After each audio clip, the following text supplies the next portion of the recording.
Hello नमस्कार दोस्तों। मैं अमित कुमार आप सभी का आपके अपने YouTube channel the brain education पर हार्दिक अभिनंदन करता हूं। आई होप सारे अच्छे हो रहे, अपनी तैयारी को ऐसे ही कंटिन्यू रख रहे हुए।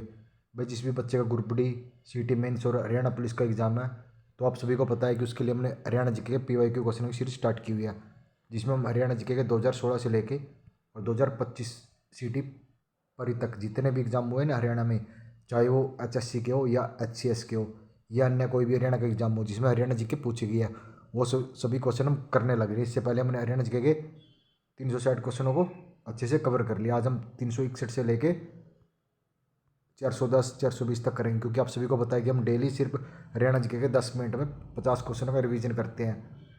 क्योंकि आपका टाइम बहुत ज़्यादा इंपॉर्टेंट है, मैं आपका टाइम वेस्ट नहीं करना, इसलिए आपको 10 मिनट में हम 50 क्वेश्चन का अच्छे से रिवीजन करवा रहे हैं। अगर आपने सेशन अच्छा लग रहा है तो प्लीज़ इस सेशन को लाइक शेयर और कमेंट जरूर किया करो कि हमें सर अच्छा लग रहा है या नहीं अच्छा लग रहा है, एक बार जरूर कमेंट करिए करो। तो चलो अपनी क्लास की शुरुआत करते हैं। और भाई मैं आप सभी को बोल रहा हूँ, अगर आपने अच्छी तैयारी करनी है सिर्फ छोटे छोटे सेशन लगाओ, क्योंकि मैराथन क्लास आप 6 से 8 घंटे की मैराथन क्लास लगा के देख लेना, उसमें आप अराउंड 200 क्वेश्चन ही करोगे, इससे ज़्यादा क्वेश्चन नहीं कर सकते आप। क्योंकि वो मैराथन में कोई इतना ज़्यादा अच्छा कंटेंट लेके भी नहीं आता, वो तो सिर्फ आपका टाइम वेस्ट ही करता है। और आपको वो बोलते हैं ना कि आईना दिख ही गया होगा सीटी के रिजल्ट में। तो भाई जो भी बच्चा के 40 से 50 स्कोर है ना, कम स्कोर वाले जरूर जुड़ना हमारे साथ, नेक्स्ट एग्जाम में उनका बहुत अच्छा हम स्कोर करवा देंगे। चलो आपका पहला क्वेश्चन है, अहमद बख्श खान की निम्न में से कौन सी प्रसिद्ध काव्य रचना है? तो अहमद खान बख्श की कौन सी है? थानेश्वरी रामायण है। यक्ष यक्षिणियों की मूर्तियों का निर्माण किस चीज़ से हुआ था? तो यक्ष यक्षिणियों की मूर्तियों का निर्माण लाल पत्थर से हुआ था। किस पूर्वज कुतुबुद्दीन के काल में इस्लाम में परिवर्तन हो गए थे, जो अपने को राजपूत होने का दावा करते थे? तो वो कौन थे? तो वो मेव थे। हरियाणा में कौन सा मुख्यमंत्री हरियाणा केसरी व संपादक के संचालक थे? कौन सा मुख्यमंत्री था जो हरियाणा केसरी व के संपादक व संचालक थे? तो कौन थे? बनारसी दास गुप्ता जी। हर्षकालीन ताम्र मुद्राएं हरियाणा में कहाँ से मिली थी? तो हर्षकालीन की ताम्र मुद्राएं कहाँ से मिली थी? तो ये सोनीपत से मिली थी।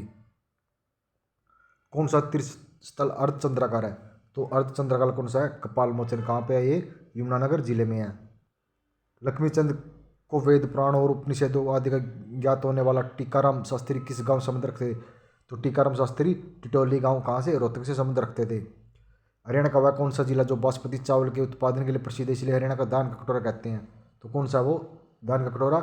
करनाल जिला। अब भाई अगर आपसे पूछे कि संयुक्त रूप से हरियाणा में दान का कटोरा, तो 4 जिलों को कहा जाता है। 4 जिले कौन कौन से? सबसे पहले तो हो गया करनाल, उसके बाद हो गया कुरुक्षेत्र, उसके बाद हो गया कैथल और उसके बाद जींद। तो 3 के और 1 जे को कहा जाता है। पुरानी ग्रंथों के अनुसार भाद्रपद में कृष्ण पक्ष की चतुर्थ को पिंडदान करने वाले व्यक्ति को मुक्ति प्राप्ति होती है। तो ये कौन से स्थल पर होता है ये? तो ये आपका स्थल है। कौन सा? आपका स्थल। पैराकिट पर्यटन स्थल का निर्माण किसने करवाया था? पैराकिट कहाँ पे है? तो पैराकिट पिपली में है। कहाँ पे? पिपली में। पिपली कहाँ पे है? पिपली यमुनानगर जिले में। कौन से में? यमुनानगर। ओ सॉरी, पिपली कहाँ पे है? सॉरी भाई, पिपली पिपली तो कुरुक्षेत्र में, वो गलती से बोल गया था ना, यमुनानगर। हरियाणा के किस जिले में गोरखपुर गांव में नाभिकीय संतर स्थापित बनाया गया? तो गोरखपुर कहाँ पे है? फतेहाबाद जिले में। 11वीं पंचवर्षीय योजना में राज्य के किस क्षेत्र को सर्वोच्च प्राथमिकता दी गई? तो 11वीं पंचवर्षीय योजना में राज्य में किसको दी गई थी? सामाजिक सेवाओं को। किसको? सामाजिक सेवा को दी गई थी। राज्य सरकार द्वारा यात्री परिवहन का संपूर्ण टीकाकरण कब किया गया? यात्री परिवहन का संपूर्ण राष्ट्रीयकरण कब किया गया था? 1972 में। वह बताओ, एक तो 1972 में किसके द्वारा, किसकी सरकार थी, मतलब मुख्यमंत्री कौन थे जब उसका हमारी रोडवेज का राष्ट्रीयकरण किया गया? ठीक है। और एक चीज़ बतानी है आपने, भाई हरियाणा के हर गांव में बिजली कब तक पहुंच गई थी? आपके आज के 2 क्वेश्चन हो गए, जरूर कमेंट करना। ठीक है। विद्या प्रचारिणी सभा की स्थापना किसने की थी? तो विद्या प्रचारिणी सभा की स्थापना लाला हरदेव सराय ने की थी। किसने? लाला हरदेव सराय ने की थी। हरियाणा के किस जिले में 6 इंडस्ट्री टेस्ट है? तो कहाँ पे 6 है? तो ये गुड़गांव या गुरुग्राम जिले में। किस वर्ष गणतंत्र दिवस समारोह पर कलाकारों ने डफ नृत्य प्रस्तुत किया था? तो डफ नृत्य कलाकारों ने कब किया था? 1967 में। प्रदेश में प्रचलित नियमों में से कौन सा आभूषण गले में नहीं पहना जाता?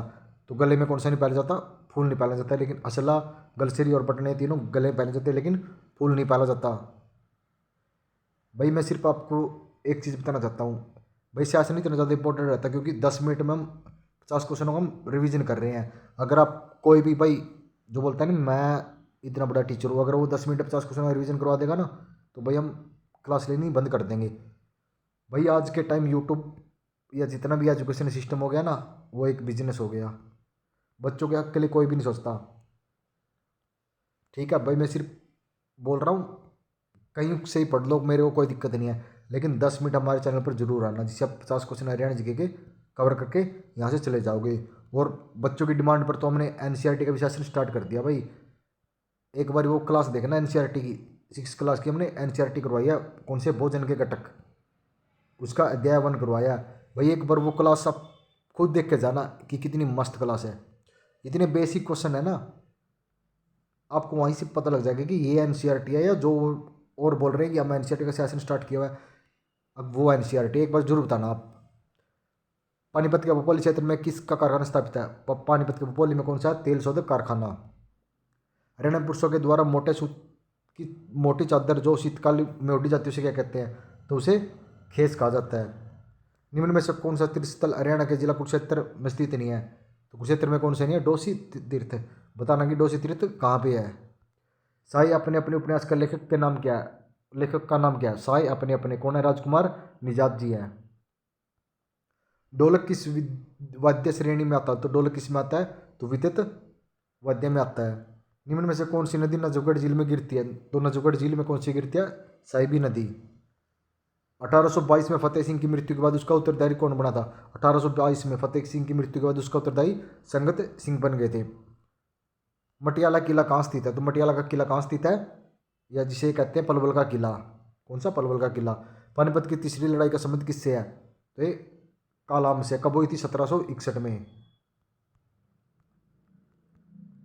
आपका नेक्स्ट क्वेश्चन, निम्न में से कौन सा त्योहार विशेष रूप से भाई बहनों का उत्सव है? तो भाई बहनों का कौन सा है? सलोनी है, जिसे रक्षाबंधन भी कहा जाता है। बाबा शाह कमाल की प्रसिद्ध मजार कहाँ स्थित है? तो बाबा शाह की प्रसिद्ध मजार कहाँ स्थित है? कैथल जिले में। राजगढ़ गुरुद्वारा, तो राजगढ़ गुरुद्वारा कहाँ पे है? राजघाट, सॉरी ये यमुनानगर जिले में है। चौधरी टीकाराम ने जाट संस्थान की स्थापना किस जिले में की थी? तो चौधरी टीकाराम ने जाट शिक्षक संस्थान की स्थापना कहाँ पे की थी? तो सोनीपत में की थी। हरियाणा का प्रथम राज्य कवियों ने का श्रेणी है? तो हरियाणा का प्रथम राज्य कवि कौन थे? उद्याबान हंस। सात चौका खोरी का मेला किस समुदाय से संबंधित है? तो सात चौका खोरी का मेला मुस्लिम समुदाय से संबंधित है। किसे रेंगती हुई मृदा कहते हैं? तो रेंगती हुई मृदा मृदा अपर्दन को कहा जाता है। पंडित रामकृष्ण व्यास के प्रसिद्ध हस्ती है जिसे किस क्षेत्र से है? तो पंडित रामकृष्ण कहाँ से है? हरियाणवी सवांग से है। किससे? हरियाणवी सवांग से। सूर्य कवि पंडित लक्ष्मीचंद ने अपने जीवन में लगभग कितने सांग किए थे? तो सूर्य कवि ने अपने जीवन में लगभग 25 सांग किए थे। किसी ने? पंडित लक्ष्मीचंद ने। रेवाड़ी के किस स्थान पर स्लेट पत्थर मिलता है? तो स्लेट पत्थर कुंड नामक स्थान पर मिलता है। कौन से पर? कुंड नामक स्थान पर मिलता है। भाई आई होप आपको ये सेशन अच्छा लग रहा होगा। भाई अगर अच्छा लग रहा तो प्लीज़ हमें भी सपोर्ट करो, एक बार कमेंट करके जरूर बताना कि हमें स्कोर अच्छा लग रहा। ठीक है, मिलते हैं नेक्स्ट वीडियो में जल्दी ही। जय हिंद, जय भारत।